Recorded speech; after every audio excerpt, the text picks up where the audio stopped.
面伫幼稚园发现囡仔群聚造成2000多人互隔离，真无简单，才较回疫情即声，个人开始紧张。这3天幼稚园传播链都有21个人确诊，超过一半拢是12岁以下囡仔。幼儿没有打疫苗，再加上幼儿常常没有公共卫生的观念，会随时去用手摸嘴巴、眼睛、鼻子，而且彼此间也不会保持社交距离，所以幼儿的病毒传染常常是很快的。小孩子来讲，基本上他不容易感染，因为他的大部分都是被父母抱在怀里面，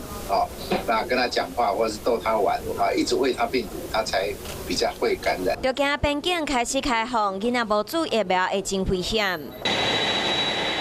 疫苗一直到货第3批722万剂莫德纳疫苗，伫昨暗时到台湾，效期到8月初5。政府一直鼓励大家注第3剂，不过儿童却无法度注疫苗。面对边境开放，有医生建议，即马都应该开始注儿童的疫苗。校园我觉得可能会是一个病毒传播的温床，就是说从一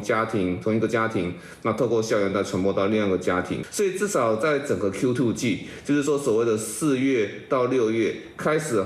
实施说学童去打疫苗。医生认为会使规定学校内底除了老师以外，学生嘛要定期接受体检，安尼才会当确保病毒袂伫学校摊开。